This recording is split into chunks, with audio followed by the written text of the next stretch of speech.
Kita kan juga nggak bisa memastikan orang nggak ada yang hasad ya Ustadz ya. Itu di CCTV kelihatan tuh Ustadz tuh. Ada yang nyebar garam Mbak Ustadz. Amalan apa nih Ustadz yang sebenarnya buat jagain kita nggak kena ya hasad ataupun sihir kayak gitu. Assalamualaikum warahmatullahi wabarakatuh Ustadz. Waalaikumsalam warahmatullahi wabarakatuh. Wah, ini ada pengusaha kebuli di depan kita nih, Masya Allah. 110 cabang loh di Indonesia. Iya kan? Insyaallah. Kalau pengusaha ada yang ramenya ketika lebaran, habis itu menurun. Ada ya. Atau mungkin keresahannya cocok juga nih. Kemarin ada sama beliau ke Pekanbaru Ustadz. Lagi mantau-mantau lokasi apa segala macam, ketemu tuh. Memang jujur di Pekanbaru ya pasti ada lah pengusaha kebuli. Ada usaha. Terus nanti Bang Okta akan lanjutin ya. Siap. Terus tiba-tiba ini ada oke banget ya tempat. Mungkin dari segi fasilitas yang ada di sampingnya, sarana dan seterusnya gitu ya. Oh, di sini aja nih. Cuma beliau ada keresahannya gini. Tapi di sini dekat sini ada kebuli. Masya Allah nih. Hatinya tuh masih menjaga perasaan. Kalau aneh gas, rezeki udah ditanggung kok sama Allah. Iya. Bedanya sama beliau begitu. Nah, keresahannya adalah kalau mau buka di tempat yang itu yang disangka strategis, tapi udah ada pemainnya Ustadz. Let's say misalnya mau di Jakarta dimanapun lah ya, kita nggak ngomong Pekanbaru ya, ada kebuli juga di situ. Kalau aneh sih gas, sampingnya. Anak jadi gini saat coba. Bener tuh kemarin kita tuh mau target 1000 cabang Ustaz. Karena Masya Allah. Kebuli Abuya ya. Kalau orang bilang Ustaz sukses atau enggaknya lokasi kita itu ya tergantung lokasi gitu kan. Nah yang paling gampang kan memang untuk melihat market. Kalau memang ada kompetitor di sekitar situ yang memang sudah bagus jualannya, ya kayak Alfa dan Indomaret gitu ya Ustadz. Ya. Mereka tempel tuh. Nah cuma memang ada keresahan di hati Ustadz. Kita itu memang jualnya karena targetnya middle dan low, harga kita murah banget. Kita jual nasi kebuli, ayam itu Ustadz udah pakai basmati, ayam potong 4, harganya cuma 15.000 untuk promo makan di tempat. Masya Allah. Nah kebuli kan memang terkenalnya makanan Sultan Ustadz, harganya rata-rata di atas 30.000 dan 50.000. Nah problemnya di kita ketika kita ngeliatin kompetitor sebenarnya tujuannya itu untuk ngeliat nih ada marketnya nih, kita tempel di sana. Tapi kelemahannya apa yang kita khawatirkan nih Ustadz, kita matiin kompetitor nggak Ustadz, karena harga kita itu jauh di bawah mereka rata-rata. Gitu Ustadz, gimana nih kira-kira hukumnya? Boleh nggak kita nempelin ke sana? Karena sebenarnya target kita marketnya di situ udah luas. Kita jualan di sana, tapi di satu sisi kita matiin kompetitor apa enggak gitu. Tapi kan rezeki udah diatur padahal ya. Rezeki harusnya udah diatur. Tapi gimana nih hukumnya? Kenapa kompetitor pusing kehadiran kita? Mungkin kompetitor nggak pusing, kitanya yang terlalu nggak enakan. Tapi nggak tahu sih ya. Ya kita juga jaga adab mereka juga sih. Iya, Beradab sama mereka, Masya Allah. Fadhal Ustaz, barakallahu fiik. Ya baik. Bismillahirrahmanirrahim. Alhamdulillahi ala ihsanih wa syukru lahu ala taufiqihi wa amtinanih. Asyhadu an la ilaha illallah wahdahu la syarika lah ta'ziman li sya'nih wa asyhadu anna Muhammadan abduhu wa rasuluhu ad-da'i ila ridwani sallallahu alaihi wa ala alihi wa ashabihi wa ikhwanihi amma ba'd. Jadi sebenarnya namanya bisnis ya, usaha. Hukum asalnya itu disebut dalam Al-Qur'an wa ahallallahu al-bai'. Allah Subhanahu wa taala menghalalkan jual beli. Ya. Illa antaradim minkum. Padahal yang kalian saling ridha di dalam tersebut. Jadi memang diberi keluasan di dalam hal tersebut. Hanya saja inti pembahasan itu ya di samping kita melihat asalnya boleh. Jadi kalau misalnya seperti yang disebut tadi ya, mau bikin di samping usaha yang sudah ada. Ya kadang kan kita ketemukan satu jalan semuanya usaha mainan semua. Betul. Ya, mainan semua. Sebab kalau orang cari mainan taunya jalan itu aja. Betul. Ya kan? Pasar Gembrong gitu ya. Mainan semua. Jadi saya itu kenal di Makassar misalnya, bahkan saya pernah lihat di Riyadh, di Jeddah. Itu sudah tahu kalau mau cari mainan situ tempatnya. Kalau satu pasar semuanya isinya sama. Kalau kita mau mikir ini orang-orang gimana caranya ya? Mungkin di situ outletnya atau tokonya ada ratusan. Ya kira-kira siapa yang datang? Tapi subhanallah rezeki itu ada juga. Ya kan? Dan subhanallah ketika orang sudah tahu di sini tempatnya, akhirnya pengunjungnya jadi banyak juga. Betul. Malah berkumpul di situ. Jadi mungkin sama seperti itu. Kalau mau ke Bali ya biasanya di jalan sana, misalnya kan. Nah, itu mungkin terbentuk juga. Jadi kalau kita katakan ini kita khawatir juga terhadap pengelola usaha yang sudah ada nanti membahayakan. Ya belum tentu juga sebenarnya. Mungkin aja kita menambah keuntungan. Ya, sebab kita semakin mempromosikan, semakin banyak akhirnya orang semakin tahu, semakin banyak yang ke sana. Itu mungkin juga dari sudut itu. Tapi hal yang paling penting sebenarnya yang harus kita ingat, Rasulullah SAW memberi kaidah, la darar wala dirar. Tidak boleh ada bahaya dan tidak boleh ada pembahayaan. Ya, jadi sepanjang kita berniaga, berusaha tidak membahayakan orang lain, bukan untuk menjatuhkan orang lain, itu nggak ada masalah. Itu aja ukurannya sebenarnya. Jadi ukuran masalah beda harga dan seterusnya itu ada hal-hal yang berjalan di tengah manusia sudah dimaklumi. Sebab tidak semua satu jalan itu yang saya cerita penjual mainan. Ada yang menjual di sana misalnya 20 real, misalnya 15 real. Padahal satu jalan mainannya sama, ya kan?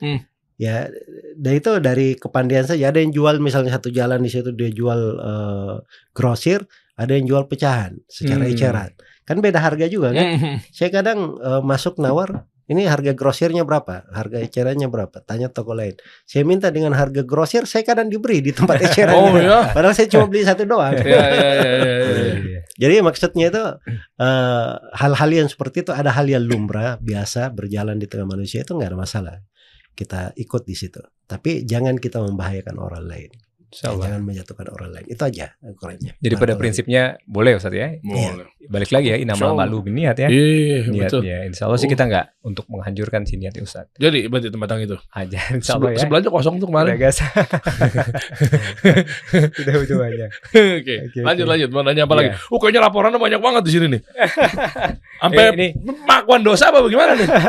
Masya Allah. Itu saking banyaknya yang butuh ditanyakan, dikonsultasikan sama Ustaz ya kan. Masya Allah. Ada 30 berapa nih? Tapi bagus ya, langsung bawa laporan pengakuan kayaknya langsung. Karena khawatir pengusaha itu ya betul ya, Ustaz pernah sampaikan juga, dengan bertanya itu artinya kehati-hatian seorang pengusaha, nggak bermuamalahnya nggak bablas-bablas saja tuh. Betul. Mantep nih mengikhwan kita ini. Masya Allah, Allah barik. Jadi iya, kalau insya Allah kalau ini kan itu membolehkan. Terus kemudian gini Ustaz, kita memang kan lagi butuh banyak lokasi Ustaz. Nah yang kami garis bawahi terkait sama upah nih Ustaz. Jadi kami itu untuk buat mencari lokasi ini Ustaz, kita gunakan pihak ketiga nih. Ada karyawan yang sebenarnya bukan karyawan kita bayar gaji bulanan, tapi jika mereka bisa ngasih lokasi ke kami dan lokasi itu di approve, kita kasih insentif Ustaz. Tapi dia nggak ada gaji bulanan. Nah itu secara hukum boleh nggak Ustaz? Karena ada juga yang bilang kayak komisi. Ada juga yang bilang kan harus membayar upah sebelum keringatnya kering dan lain-lain. Karena kan mereka udah cari lokasi, ada keringat tuh kan.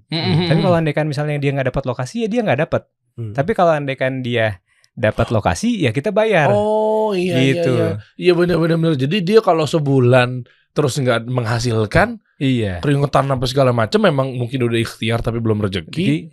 Terus tapi kan ente nggak bayar sama sekali ya? Nggak bayar. Tapi memang kita nggak memberikan kewajiban harus masuk dari jam sekian sampai pulang jam sekian. Bebas sih mood mereka. Dia pun nggak nyari pun juga kita nggak ada punishment.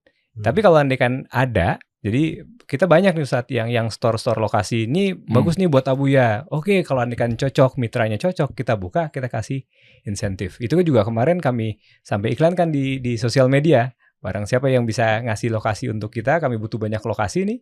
Kita akan kasih insentif 1 juta rupiah per lokasi yang di-approve. Masya gitu. Allah. Kalau andaikan boleh ya mudah-mudahan teman-teman yang lainnya punya lokasi ini bisa store nih ke kita. Iya. Itu kalau 3 bulan misalnya dia nggak dapat, berarti sama aja Anda tidak menggaji dia 3 bulan ya. Wah, itu dia tuh. Kita tanya dulu nih. Kalau andaikan zolim nggak ya? Kalau andaikan nggak boleh zolim, kita stop nih programnya. Iya. Bagus nih. Fadhal Ustaz, barakallahu fiik. Iya sebenarnya itu jenis akadnya aja kan. Iya. Jadi kalau sebagai pegawai, sebagai orang yang bekerja itu kan disebut ajir ya. Nah kalau bahasa lainnya kita menyewa jasa dia. Nah itu kalau orang yang bekerja sama kita. Makanya itu yang disebut di dalam hadits atul ajira ajrahu qabla yajuffa araqu. Beri orang yang bekerja itu, yang diupah itu upahnya sebelum keringatnya. Itu memang dia kerja, kita tahu kerjanya, sudah ada batas kerjanya dari jam berapa ke jam berapa. Di atas jam itu kita beri upah. Nah, tapi kalau jenis yang tadi cari lokasi itu lain lagi namanya. Nah, itu namanya juala. Juala. Nah, juala itu kayak kisah di Nabi Yusuf itu. Nah, siapa yang temukan piala raja itu akan dapat waliman ja'a bihi himlu ba'irin wa ana bihi za'im. Nah, itu siapa yang mendatangkan, siapa yang bisa menemukan barang yang dicuri itu, saya akan beri makanan sebanyak yang bisa dipikul oleh 1 ekor unta. Dan saya jamin untuk itu. Nah, itu kan nyari kapan, nyari sebulan pun yang penting dapat gitu kan. Sayembara. Ya, kayak sayembara gitu. Nah, itu boleh. Jadi boleh itu, ya? Boleh, itu nggak ada masalah. Alhamdulillah. Ya, nggak ada masalah. Masya Allah. Oh, Masya Allah. Berarti boleh nih ngiklan ya kan? Ya, Boleh. Ini pas banget nih. Insya Allah kan Kebuli Abuya ini targetnya Insya Allah 1.000 cabang. Bismillah. Dan ternyata kan banyak juga antusiasnya para mitra, franchise dan seterusnya gitu kan. Artinya tapi kan kendalanya adalah lokasi kan. Betul, lokasi Ya, yang strategis. ya, Kadang kan orang punya rumahnya sekitaran situ tahu rame dan tahu marketnya, karena kan mereka yang lebih tahu market di situ kan Ustaz. Kadang kita kasih sayembara, kayak saya sayembara, kalau bisa kasih kami lokasi yang memang speknya kita jelasin, minimum 4 meter, 10 meter, dan kemudian kita setuju, mitra setuju, buka, kita langsung berikan insentifnya. So far ini 1 tahun terakhir sudah berjalan Ustaz. Yang kemarin dikhawatirin kan adalah wah jangan-jangan kita zolim nih selama ini. Alhamdulillah kalau ini jadi clear. Nah tapi ada lagi nih Ustaz, terkait sama karyawan nih masih. Boleh. Oh ini menarik nih, apa nih? Banyak tuh karyawan, kita kan karena Alhamdulillah tuh buka hampir setiap hari itu ada buka cabang Ustaz, terakhir ini. Jadi menseleksi karyawan kadang memang nggak semudah yang dibayangkan kan Ustaz. Jadi kadang hari ini buka, ada juga karyawan yang gabung hari ini. Jadi kesempatan kita untuk background check ya Ustaz. Ini karyawannya bener apa enggak, jujur apa enggak, dan lain-lain itu ya kadang kita hanya basic aja. Nah banyak karyawan-karyawan tuh yang muntaber Ustaz. Muntaber? Sakit apa dia? Kenapa dia? Mundur tanpa berita. Aduh, jadi ikut pegawai yang kerja dikasih solusi 4 hari. Oke lanjut. Masya Allah. Nah, dapat istilah baru. Muntaber, mundur tanpa berita. Wah banyak tuh. Jadi baru kerja beberapa hari, atau bahkan yang sudah baru gajian Ustaz, hari ini gajian, besoknya tiba-tiba udah nggak datang. Di outlet itu kan cuma ada 3-4 orang kan, ada 1 yang libur. Nah ketika 2 orang mundur itu kan mempengaruhi, menzolimi karyawan yang ditinggalkan, dan kita pun juga akhirnya untuk mencari penggantinya akhirnya cabut-cabut dari cabang-cabang yang lain. Betul. Nah sehingga kita begini saat kita bikin mereka itu kasih deposit. Jadi gaji pertama, bulan pertamanya kita depositin nih misalnya 500.000 gitu Ustaz. Dia bayar nih 500.000? Enggak, mereka nggak bayar. Jadi dari gaji bulan pertama kita tahan 500.000. Oh, dipotong di situ. Oke. Tapi kalau andai kan mereka misalnya resign, keluar Ustaz, ngasih tahu 1 bulan sebelumnya, yang 500.000 kita kembaliin. Oke. Jadi, tapi kalau andai kan dia dadakan, yang 500.000 itu nggak bisa cair. Oh, dikasih tempo periodenya nggak? Misalnya 1 dia bulan. 1 bulan. Iya, enak banget kasih setahun dong. Enggak, maksudnya setahun dalam artian dia setahun kerja dulu. Kerjanya berapa minimal? Bebas sih sebenarnya buat Jangan. Saya sebagai pengusaha juga merasakan itu. Ada yang baru berapa hari. Saya setuju deposit. Iya, tapi ada yang bilang itu riba katanya. Tapi nggak tahu nih. Oh nggak tahu. Udah. Makanya kita nggak terapin lagi tuh. Kalau Ustaz bilang itu riba. Iya, Ustaz bilang riba ya. Jadi saya nggak setuju juga berarti. Tapi bagus Ustaz. Itu jadi mudorot Ustaz. Nambahin dikit ya. Ustaz izin. Tadi kan terkait dengan mempengaruhi karyawan yang lainnya. Kalau Anda dari sudut yang satu lagi Ustaz. Ini orang ini kan udah dipercayai, ya oke? Ini orang untuk kerja untuk kita dan seterusnya gitu kan, untuk dia juga lah sebenarnya untuk mencari nafkah. Tapi kendalanya adalah mudorot juga bagi perusahaan Ustaz. Betul. Nggak cuma mempengaruhi yang lainnya. Betul. Contoh dia masuk, kita memang kebutuhannya betul-betul lagi butuh dia. Betul. Sebut aja lah misalnya orang marketing misalnya, ya kan? Atau mungkin chef deh, yang kunci, ya kan? Sat dibutuh. Kita lagi butuh terkait dengan mungkin nanti kita untuk nafkahin keluarga atau mungkin karyawannya lainnya jadi turun gaji dan seterusnya kan akhirnya kan dari memaksimalin penjualan.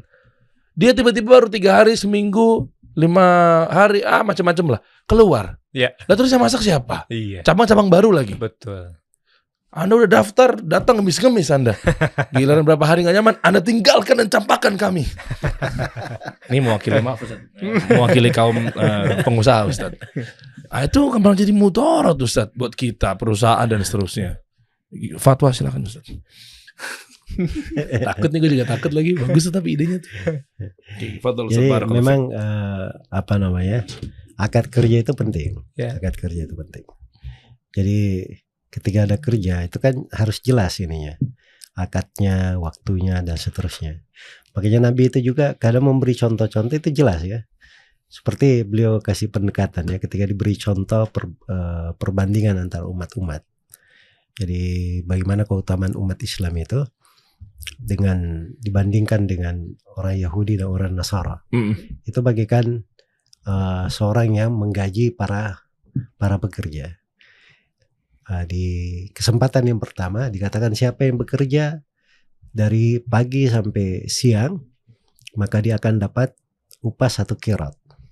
Jadi ini jelas kan, ada waktunya, jenis yang dia lakukan juga kerja, upahnya juga jelas. Ya. Nah, kan ini akad namanya kan. Nah, bekerjalah orang Nasara. Ya. Setelah itu dikatakan lagi siapa yang bekerja dari duhur sampai ke asar, dia dapat 1 qirat juga. Kerja juga lagi orang Nasara, orang Yahudi yang pertama orang Yahudi dulu yang maju, yang kedua orang Nasara. Setelah itu yang ketiga, ini waktu yang paling singkat. Dari asar sampai ke maghrib aja. Ya. Nah, kan dikatakan siapa yang kerja dari asar sampai maghrib, dia dapat upah 2 qirat. Upahnya lebih banyak. Kok lebih banyak? Dari maghrib dari asar sampai maghrib. Maka ini umat Islam yang kerja. Umat Islam yang kerja. Komplain lah Yahudi dan Nasara. Iya. Gimana caranya? Lebih pendek. Kami lebih panjang masa kerjanya, upah kami cuma 1 qirat. Ini umat Islam lebih pendek masa kerjanya, upahnya lebih banyak. Iya. Maka dikatakan kepada mereka, Yahudi dan Nasara, ada kalian kami dizalimi? Mereka menjawab tidak ada. Kami memang akadnya seperti itu. Nah, Ya kan? Iya. Akadnya seperti itu. Jadi nggak ada yang menyelisih di akad. Ya, adapun saya lebihkan 2 qirat, itu keutamaan. Saya berikan kepada siapa yang saya kehendaki. Kan itu kan pemilik kerjaan aja kan. Iya. Kita wah ya datang Ramadan saya ingin dermawan lah, gajinya saya 2 kali lipat. Nah, itu nggak ada masalah kan. Umat Islam ini diberi keistimewaan oleh Allah. Kadang mereka beramal amalannya sedikit, ringkas waktunya, tapi pahalanya bisa berlipat-lipat. Nah, itu salah satu keutamaan umat Islam.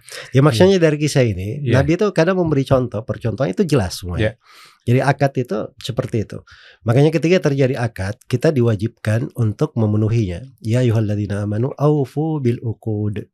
Wahai orang-orang yang beriman, penuhilah janji atau akad-akad kalian. Dan Rasulullah SAW bersabda, al-muslimun ala syurutihim. Kaum muslimin itu harus di atas syarat dan kesepakatan mereka. Di atas syarat dan kesepakatan mereka. Tapi disyaratkan syarat dan kesepakatannya tidak menyelisihi syariat. Tidak menyelisihi syariat. Jadi tadi kalau disebutkan bahwa itu adalah kemaslahatan untuk pekerjaan, apalagi kemaslahatan untuk bisnis itu sendiri yang di dalamnya banyak mempekerjakan orang lain. Jadi kalau ada yang melanggar mungkin dia bisa membahayakan orang lain juga. Ya, maka itu tidak ada masalah, itu adalah hal yang bagus. Boleh saja, nggak ada masalah. Dulu anak waktu pertama kali kerja juga gitu, 1 tahun resign harus bayar 20 juta, itu tahun 2004 tuh. Jadi kita nggak berani resign karena kita disuruh bayar 20 juta kalau resign sebelum dari 1 tahun. Gitu. Nah ini kita coba kayak gitu, cuma ada yang bilang, oh itu nggak boleh menzolimi karyawan, dibilang riba. Makanya, nah itu penting ya, kata kalimat itu tadi. Ini khawatir menzolimi karyawan. Iya. Jadi saya tadi sebutkan bahwa batasannya itu pada hal yang merupakan kemaslahatan bersama. Kemaslahatan bersama. Kalau misalnya ditetapkan itu memang bentuk kezaliman memang enggak dibenarin. Iya. Misalnya harusnya kita supaya dia nggak resign mungkin kadar kerugiannya sekitar 5 juta aja. Tapi dia pasang 20 juta. Itu kan itu menzalimi, terlalu berlebihan. Tapi kalau pasang 5 juta misalnya itu cukup untuk menutupi. Itu bisa aja, nggak ada masalah di dalam. Oke. Afwan Bang, mau nanya. Yang dimaksud dengan riba itu kata siapa yang bilang itu? Di mananya? Apakah memang ternyata ada akad denda gitu atau seperti apa? Jadi nggak denda. Kalau dulu waktu masih kerja denda tuh 20 juta itu dendanya dikasih tahu. Kalau ini kita sebelumnya kita potong dari gaji mereka. Jadi misalnya gajinya 2 juta gitu ya. Kita kasih 1,5 juta dan kemudian 500 ribunya kita pegang nih. Ya bukan maksudnya. Nah. Maksudnya dibilang ada yang ngomong riba itu maksudnya gara-gara Uangnya kita pegang. uang dipegang, dan Ah. dijadikan itu sebagai sebagai jaminan, potongan dan seterusnya. Sementara akadnya misal 10 juta, Iya. artinya 1 juta dipegang. Nah kan artinya uang itu kan nggak boleh tambah, nggak boleh kurang ya. Iya, mungkin gorernya kali ya yang bikin dia jadi. Nggak tahu. Maksudnya kalaupun Ya itu riba dari definisi mana juga nggak ada yang masuk. nggak ada masuk riba, iya Nggak makanya. masuk, aman ya, insyaallah ya Ustaz ya. Mm-mm. Nah, kalau gini Insya gimana Allah. Ustaz? Kalau misalnya itu udah clear insyaallah ya. Jadi kita insyaallah bisa netepin karena sebenarnya memang mudaratnya lebih banyak kan Ustaz. Kalau andaikan muntaber kayak tadi, Mm-mm. kayak kan Anda punya teman tuh yang dia bikin udah invest ratusan juta rumah makan Padang di Ben Hill, itu udah di lantai 3-nya udah dikasih, udah mewah banget Ustaz, udah dikasih PS3, terus kemudian tempatnya udah semewah hotel ya. Cuman memang dia tukang masak Ustaz. Rame, 2 bulan pertama rame, omset itu belasan juta per hari. Ajib, Rumah makan Padang, beneran. ajib. Setelah Masya Allah. itu 2 bulan resign udah, Ustaz. Hilang udah dari lantai itu. Terus kemudian Kenapa? beberapa meter, ratus meter dari tempat itu dia bikin sendiri Si pegawai? pegawainya. Keren banget loh, mantep loh. Dan akhirnya- bagus. Dan Anda akhirnya sangat tutup tuh. berterima kasih ya sama ownernya ya, Masya Allah. Ya, Dan sampai sekarang di Ben Hill itu rumah makan Padangnya nggak buka lagi karena nggak ada lagi yang bisa masak kecuali si karyawan ini. Nah itu yang kita memang, kalau kita juga sama, kita kan mendapat amanah dari mitra-mitra kan Ustaz. Kalau andai kan karena sehari 2 hari tutup gara-gara muntaber ini tadi, resign mendadak, kita kan juga menzolimi karyawan yang disisa, yang ditinggalin, kita pengusaha dan mitra-mitra gitu. Iya, betul. Terus kemudian ini Ustaz, Masya Allah. Nah, itu Dalam- jenis usaha kadang malah ada yang lebih parah daripada itu. Ada jenis usaha yang memang bertumpu pada si pegawai dan Iya. memang keahliannya. Betul. Ownernya mungkin nggak ngerti apa-apa. Saya punya teman, dia melihara ikan. Itu omsetnya mungkin ratusan juta. Ih. Ya, cuman satu orang andalannya. Tapi orang ini akhirnya kabur gitu. Dia habis semua tuh ikannya tuh. Oh, ya Jadi Allah. bisa dibayangkan dalam waktu berapa lama, dalam waktu singkat gitu sudah membuat orang rugi sedemikian banyak gitu. Bener, Iya. tuh bahaya tuh. Kasih jangka aja minimal kerja lo 15 tahun gitu misalnya. Iya. Ya nggak ada, maksudnya boleh keluar, nggak, orang kan nggak dipaksa kerja. Enggak, ya. Cuman di batasan, jangan membahayakan orang. Betul. Membahayakan orang itu termasuk dosa yang diperingatkan di Nah, dalam ini syariat untuk para kita di karyawan banyak nih. sudut. Masya Allah. Ya. Makanya Iya, jadi mudahan. salah satu kaidah fikih terbesar dari 5 kaidah fikih terbesar itu salah satunya la darar wa la dirar. Tidak boleh ada bahaya dan membahayakan. Masya Allah. Masya Allah. Baik. Nah, ini buat ya, ini juga nasihat juga sih sebenarnya buat Buat para kita ya. pengusaha juga ya. Betul. Kita, nah tapi kan lebih khusus ke teman-teman atau pegawai itu karyawan yang ngerasain sih sebenarnya. Coba deh Anda bikin perusahaan deh, coba deh biar agak pusingnya sama gitu. lanjut Bang, lanjut. Lagi nih Pak, Hmm. Ustadz. Jadi kita pun juga mengelola punya mitra kan, amanah Ustadz ya. Jadi setiap kehilangan yang ada di outlet Ustadz, misalnya kita setiap hari itu ada stok opnam Ustadz. Jadi setiap mereka jualan barang yang berkurang, misalnya stoknya ayam tuh 100 potong itu Ustadz ya. Malam tuh sisa 20 potong. Artinya 80 potong itu udah terjual, harusnya masuk di mesin kasir POS kan Ustadz. Taunya ada selisih nih Ustadz. Nah, selisihnya itu biasanya kami bagi rata tuh Ustadz. Yang ganti itu ya karyawan. Jadi misalnya hilang 5 gitu Ustadz ya, 5 porsi. Let's say 5 porsi 100.000. Nah, karyawan itu nanti diakumulasiin di akhir bulan, terus kemudian itu akan dibagi rata leadernya, krunya untuk mengganti kehilangan yang itu. Nah, ini kategorinya juga zolim dan membahayakan nggak Ustadz kalau kayak gitu Ustadz? Kalau itu memang agak ribet sedikit ya Iya. pembahasannya, sebab kita kan menetapkan denda dalam bentuk harta ke orang ya. Iya. Jadi harus dipastikan bahwa memang kekeliruan itu berasal dari orang tersebut.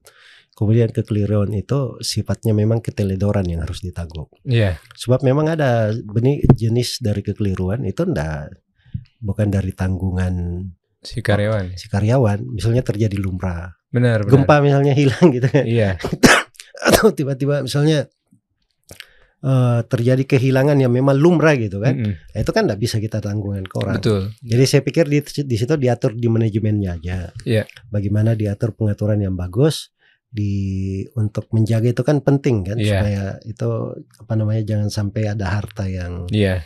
penjualan yang hilang membahayakan, apalagi punya mitra kita kan. Betul. Bukan kita pikir diri kita, mitra kita itu lebih penting dari diri kita ya. Betul. Jadi kita harus jaga hak-hak mereka juga. Tapi kita juga tidak boleh bertindak sesuatu yang tidak jelas terhadap karyawan. Baik. Jadi kalau memang pasti keteledoran berasal dari diri si karyawan dan bisa dipastikan kadarnya, maka dibebankan kepadanya itu nggak ada masalah. Iya. Jadi kita lihat nih case by case ya Ustaz ya. Karena memang selisih itu bisa dari mana aja, karena ketika dari central kitchen kirim, kemudian nanti pada saat perjalanan si kurir yang antar juga ngambil juga kita nggak tahu gitu kan Ustaz, atau memang pada saat mereka jualan yang nggak diinput di POS. Jadi intinya boleh diterapkan, tapi kita harus teliti kasus by kasus gitu ya Ustaz. Iya betul. Ya. Masya Allah. Iya. Ini makin mantap deh ngomongin kasus, apalagi itu sebenarnya di bisnis itu subhanallah ya. Kita itu harus melihat satu sudut ya. Ketika kita perhatikan hak orang, kemudian kita juga tidak sembarangan untuk menjatuhkan sanksi ke orang kecuali dengan hak, itu sumber keberkahan di dalam bisnis. Jadi hal-hal yang seperti itu kadang ketika kita fokus di dalam hal itu, memang terasa berat ya kalau di manajemen kadang ya. Ini kadang nambah karyawan khusus untuk itu, nambah perhatian, nambah kerjaan. Tapi kalau kita hitung dari sudut kebaikannya dan keberkahannya, insya Allah Ta'ala banyak hal yang baik di situ. Ajib. Ya, kami sih lebih ke preventif sih saat ini Ustaz, karena nanti kita ada auditor, ada area manager yang memang mereka keliling untuk mastiin stok itu sama. Karena kita juga nggak menerapkan si sistem denda ini, karena beberapa tempat itu karyawannya dibebanin kan Ustaz. Kalau andaikan kita sebenarnya lebih simpel, karena item produk yang kita jual itu kan nggak banyak Ustaz. Cuma kebuli ayam, kebuli kambing, martabak dan roti canai, cuma 4 item. Dulu waktu kami di Carrefour itu kan puluhan ribu SKU kan Ustaz. Jadi kemungkinan hilang itu lumayan besar. Gitu sih. Oke. Oh, Masya Allah. Nah, Taib kalau gitu Bang, coba kira-kira terakhir pertanyaan apa lagi nih yang lebih pamungkas gitu. Coba kita lihat. Nah, kita kan juga nggak bisa memastikan orang nggak ada yang hasad ya Ustaz ya. Waduh, jangan-jangan ntar toko ente ya anaudzubillah ya. Tiba-tiba mana lu nggak buka hari ini bro? Buka kok. Taunya mata batinnya ditutup Ustaz. Nah itu dia. Jadi martabak Anda dulu katanya pernah pegawai Anda ngadu ke saya. Saya sih percaya nggak percaya dalam artian ya goib itu memang iya. Tapi ketika udah masuk ranah yang khawatirnya tatoyur itu aneh, kurang-kurangin tuh Ustaz. Tapi ceritanya yang muncul dari pegawai saya, kenapa sepi misalnya rame, kenapa strateginya udah dikontenin apa segala macam belum nih gitu. Jawabannya enggak Pak, kemarin teman saya datang juga, dia sama-sama pegawai juga nih, cuma dagangannya beda, dia bekerja sama bos juga. Kenapa? Dia datang naik motor, terus nih Pak katanya di tiang listrik depan kontainer kita nih martabak ada pocongnya Pak. Tapi memang kejadian Ustaz kita. Nah ini nih di Pamulang itu kan memang seberang-seberangan tuh Ustaz, ada kebuli juga itu Ustaz. Itu di CCTV kelihatan tuh Ustaz tuh. Ada nyebar garam Pak Ustaz. Di depan outlet. Iya benar Ustaz. Tapi alhamdulillah sih omsetnya nggak turun. Tapi kita zikir pagi petangnya kuat. Nggak tahu nih. Masya Allah. Kita nggak tahu amalan apa nih Ustaz yang sebenarnya buat jagain kita nggak kena ya hasad ataupun sihir kayak gitu kan. Iya betul. Ya. Amalan yang pertama jangan percaya kayak gitu. Yang pertama. Kan dikencingin tuyul katanya Ustaz. Ada yang bakar di Blok M dikencingin tuyul katanya biar enak. Sama genderuwo. Nah, itu yang pertama ya. Terus Ustaz. Itu banyak berasal dari ya di Indonesia ini cerita-cerita yang tidak masuk akal itu banyak banget gitu. Betul. Sampai sangat terkenal Indonesia dengan cerita-cerita. Indonesia banyak dongengnya. Astagfirullah. Jadi kalau dibilang hubungan sebab akibat dari mana gitu hubungan sebab akibatnya, ya kan. Terus yang kedua itu subhanallah ya. Orang itu kalau dia tawakal kepada Allah Subhanahu Wa Taala, itu cara memandangnya itu beda dengan cara orang yang selalu hatinya bergantung kepada sesuatu yang tidak benar. Ya. Kita ini aja ya, misalnya ya, anak kecil ya, dia nggak pernah nonton, lewat kuburan biasa dia, nggak ada yang gepir dia lewat kuburan. Tapi anak kecil yang sudah biasa nonton, wah itu Jangankan lewat kuburan, baru mau dibilangin, ayo kita lewat kuburan sana sudah nggak mau ikut dia. Oh, oke. Tapi kan anak kecil masih suci katanya Ustaz. Jadi dia bisa ngelihat setan. Anak kecil masih bersih gitu katanya Ustaz. Itu pun kalau dia misalnya nggak tergambar, dia melihat pun, andai kata ya, dia melihat pun dari jin. Iya. Mungkin dia akan cerita aja, mungkin seram, takut, tabiat, tapi dia akan cerita biasa aja, nggak berlebihan gitu. Sebab itu biasa di dalam kehidupan. Kan ada manusia, ada jin kan gitu. Iya. Jadi kalau disebut setan apa segala macam mungkin aja, tapi itu kan jarang. Betul. Ya itu kasus jarang. Makanya kita dibekali dengan dikir pagi sore, dikir bangun tidur, akan tidur, dikir selepas sholat, itu semuanya benteng-benteng kita, Iya. tameng-tameng kita. Jadi kalau kita sudah baca nggak perlu khawatir ya kayak gitu.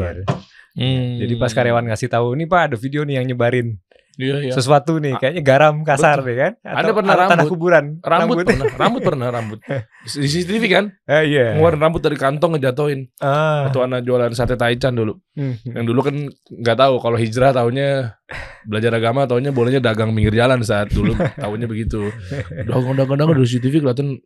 Kayak gitu-gitu gimana tuh Ustaz? Kan sebenarnya gini, kita nggak percaya betul. Iya. Tapi ada orang yang mempercaya itu. Otomatis kan sihir ada Ustaz. Bukankah Rasulullah SAW juga dulunya disihir Ustaz, pernah Iya. kisahnya? Ya itu lain lagi, itu kan kasus kalau terjadi kasus. Iya. Oke. Misalnya ini kok kayak ada yang aneh gitu di rumah ini misalnya. Kayak ada yang biasa ngelihat sesuatu apa, itu kan kasus namanya. Gak apa-apa kita ruqyah, kita bacakan, atau kita bacakan di air biasa gitu, kemudian airnya kita percikkan ke seluruh rumah, itu nggak ada masalah. Nah. Itu kan mengobati kasus. Oh, Ya. oke. Tapi kalau nggak ada, ngapain dipikirin? Nah. Ada yang tabur garam, biarin aja kan. Iya. sih. Jadi Bener. kasus by kasus ya Ustaz ya. Jadi sebenarnya Dengan ketika zikir kita pagi mikirin petang, sesuatu itu sesuatu itu akan semakin berarti pada kita. Nah. Makanya datang di dalam sebuah hadits itu. Jadi kalau ada orang yang tergelincir gitu hewan kendaraannya, akhirnya dia mencela syaitan. Mereka semoga Allah melaknat syaitan. Kata Nabi SAW, jangan kamu seperti itu. Sebab kalau kamu lakukan seperti itu, syaitannya akan semakin besar. Tapi kalau kamu baca a'udzubillahi minasyaitonirrajim, dia akan semakin kecil seperti lalat. Nah. Oh gitu Ustaz. Jadi kadang dia tidak dipedulikan. Oh, dicuekin Itu aja jadi udah, Ustaz. dicuekin. Itu jadi kecil gitu. Iya. Apalagi kalau Iya. kita baca a'udzubillahi minasyaitonirrajim, kita Iya. baca kalimat-kalimat dzikir. Jadi Sesuatu itu kalau dianggap, dia akan menjadi besar. Sama Menjadi kita besar. kalau sakit misalnya, Iya. ada luka, kita anggap wah biasa ini, Iya. nggak terasa lukanya. ngerti. Tapi kalau Bisa. luka ini, wah subhanallah, Oh, ini saya sugesti. khawatir jadi kanker ini, oh itu jadi. Iya sih benar sih. Jadi kebawa Mindset. pikiran. Bener, ada orang bersin di samping kita nih. Wah besok flu nih gue nih. Oh, Jadi udah kurang flu tidur nih kayaknya. itu Sakit nih. Bener sakit Ustaz. beneran ya. Kadang Iya. jadi kan omongan juga kadang kan ya macam-macam ya. Betul. Jadi doa apa segala macam. Masya Allah. Masya Allah. Ya, barakallahu fikum. Allah ibarik fiik. Masya Allah. Berarti amalannya ya sedikit pagi petang. Pagi petang. Intinya jangan nggak usah khawatir was-was ya Ustaz ya. Nggak usah Kalau ada khawatir. kasus baru bisa diruqyah. Iya gitu itu ya. kan kalau ada kasus. Kalau kan. ada kasus. Iya. Iya. Nah, kita nggak nutup kan, ada yang orang melakukan Iya. sihir, santet, itu ada. Nah, Jadi kalau dia mengingkari nggak ada sihir, santet itu nggak orang hidup di planet lain. Iya. Ya, sebab kenyataan itu ada, nggak diingkari. Makanya dalam Al-Quran juga kan dikatakan ketika penyihirnya Fir'aun itu melemparkan tali-talinya jadi ular besar, kan dibahasakan dalam ayat itu waja'u bisihrin azim, mereka datang dengan sihir yang dahsyat. Iya. Al-Quran aja mengatakan sihir dahsyat ada gitu loh. Nabi Musa sendiri melihat tali-tali dan tongkat itu, dia lihat sebagai ular. Ini nabi, seorang nabi. Ya. Kok tiba-tiba ada yang mengatakan tidak ada tuh sihir santet, itu hidup di planet mana dia? Jadi harus kita pahami. Memang betul ada rekayasa, tipu-tipuan itu ada. Tapi hal-hal yang seperti itu juga terjadi, sudah ditakdirkan oleh Allah. Tapi dari rahmat Allah kita sudah diajari bagaimana cara menghindarinya, membentengi diri. Lebih dahsyat lagi pengajaran itu daripada sihir itu sendiri. Ada santet itu sendiri. Oh, Masya Allah. Satu lagi nih boleh. Boleh deh. Terakhir ya. Justru malah Anda pengen bilang tadinya bahwa kayak ini kayak menarik pembahasan mengenai F&B, terutama restoran ya kebuli apa segala macam ya. Boleh deh, penasaran deh.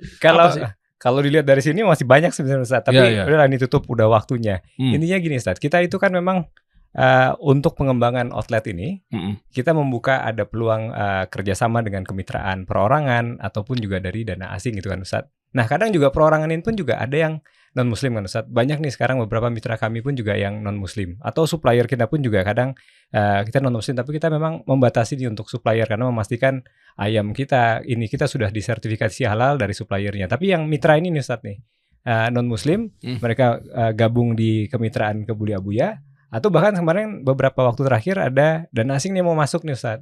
Nah kira-kira investasi yang asalnya bukan dari non muslim atau asing itu kira-kira Iya, boleh benar. nggak kami terima Ustaz? Oh, investor itu jadi masuk.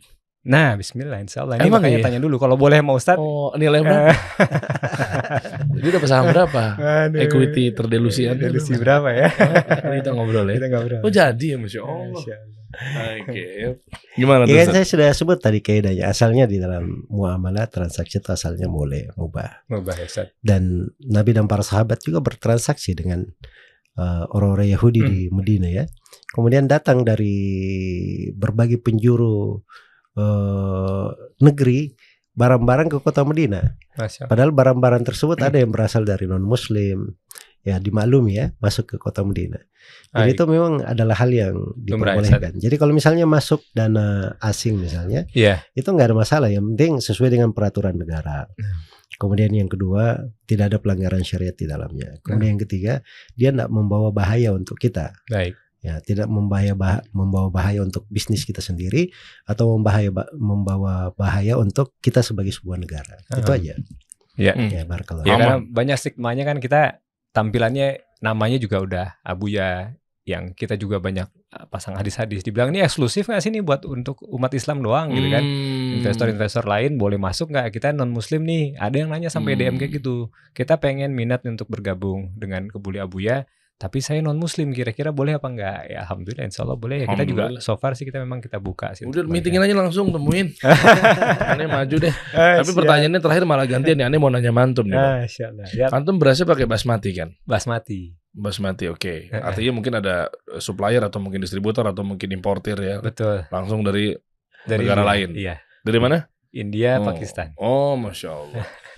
Diukur aja. Iya. Kayaknya kurang sedep. Kalau memang antum nggak pakai beras basmatinya Ustadz Zul. Waduh. Ini Ayo coba nanti kita ngobrol Ustadz. Ustaz, Nanti insyaallah. ngobrol Ustadz, izin Ustadz. Ya kan nanti masuk atau HPP-nya. Beliau punya lahan basmati 30 hektar loh. Masya Allah. Masa kita masih ngambil dari sana? Salaman Ustaz Dadil. Wah. Beliau punya lahan loh. Serap, ya, Iya, maksudnya kan Saudi apa? Di mana Ustadz? Ininya kayak pengelola apa bibit apa gimana? Anda kurang paham nih. Ya, itu bibitnya dari para peneliti kita sendiri, Kementerian Pertanian, orang-orang hebat yang Masya Allah dan sanggup menanam dan berhasil gitu. Kita kan barusan panen juga 2 hektar kan, dan masih ada puluhan bahkan ratusan hektar yang lain mungkin di Sudah diekspor ya masa Ustaz ya? mendatang. Ke Saudi? Rencananya gitu karena masa mendatangnya ada bibit lagi, satu bibit mungkin lebih panjang ininya. Oh ininya basmatinya biasanya kita panjang. segini kan. Kita segini lah. Punya ya. kita segini kan. Iya, Nah ini iya. tambahin.